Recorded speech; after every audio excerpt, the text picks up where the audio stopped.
श्री जी की कृपा के बिना, स्वामिनी की कृपा के बिना कौन पुकारा है ठाकुर जी को। सत्यभामा जी ने द्रौपदी पर कृपा दृष्टि करी, उसको स्फूर्जी हो गई महाराज। पहले तो साड़ी बचा बचा के धिक्कारती थी, धृतराष्ट्र आप लगते हो आंखों से नहीं, तुम्हारा आत्मज्ञान भी अंधा हो गया।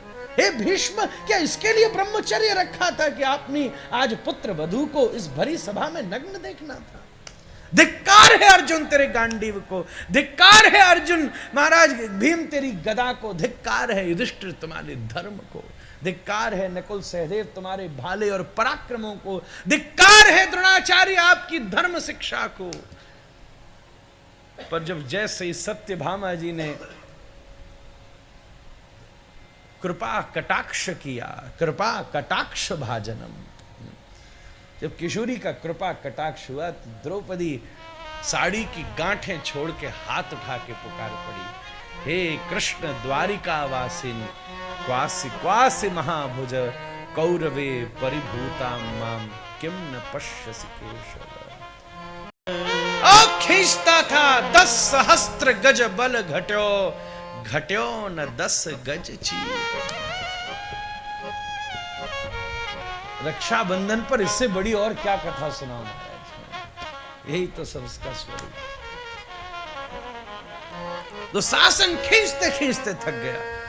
आज सुबह से मेरे हृदय में यही लीला घट रही थी महाराज, ये ठाकुर जी कृपा, कौन ये रक्षा करे?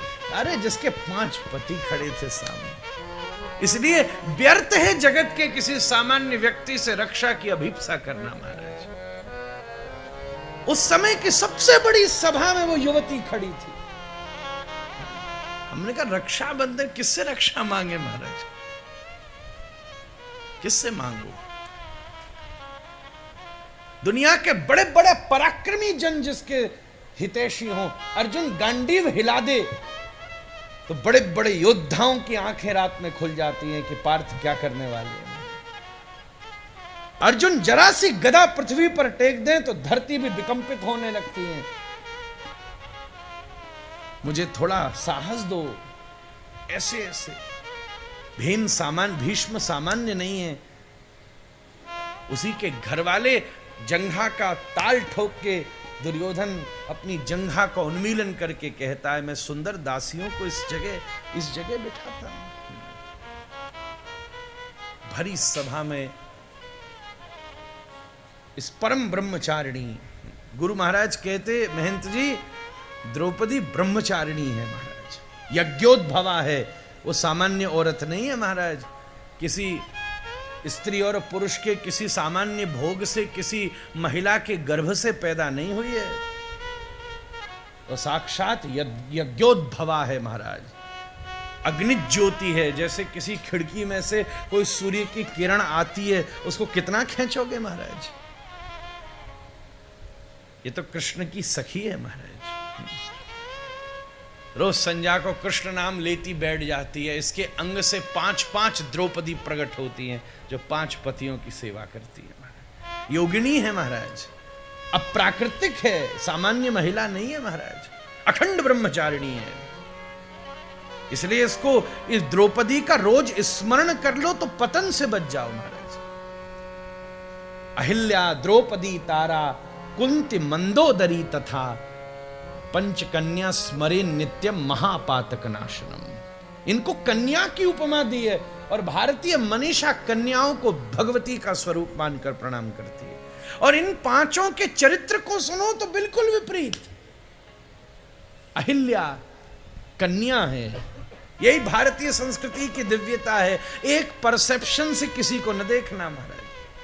कहां एक तरफ इंद्र का स्वागत करने वाली अहिल्या, पर दूसरी तरफ श्री राम की प्रतीक्षा करने वाली अहिल्या। इस प्रकार से भूल तो इस जगत की करोड़ों नारियों से हुई होगी, पर कौन होगा जिसने जड़वत बैठकर द्वार पर श्री रघुनाथ की प्रतीक्षा करी होगी। अहिल्या, द्रौपदी, तारा, कुंती, मंदोदरी। कुंती मंदो महाराज कन्यावत हैं, इनके ये सब देवसुत हैं महाराज, जो कृपा से प्राप्त हुए हैं। पुकारती है, ठाकुर कह रहे क्या करूं महाराज, 10 सहस्त्र गज बल घटे। अंबार लग गया राजाओं के सामने द्रौपदी की साड़ी का महाराज। जो बैठा था उसके सामने इतना इतना गट्ठर साड़ी का। सब अचंभित हो रहे थे, ये क्या हो रहा है।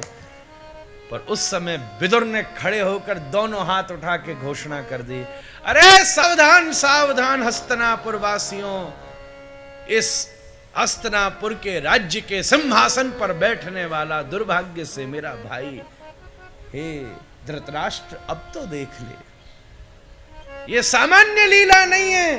अरे ये द्रौपदी की साड़ी नहीं खिंच रही, साड़ी का और छोर तो मिल सकता है, ये मेरे गोविंद का पीतांबर खिंच रहा है। पीतांबर का छोर आज तक ब्रह्मा न पा सके, कौन पाया है उसे। ठाकुर जी ने एक चीर के बदले जरूरत पड़ने पर चीरों के अंबार लगा दिए महाराज। सबसे घिरी द्रौपदी की रक्षा भी, इसलिए रक्षक शब्द तो केवल श्री विष्णु के लिए ही प्रयोग हो।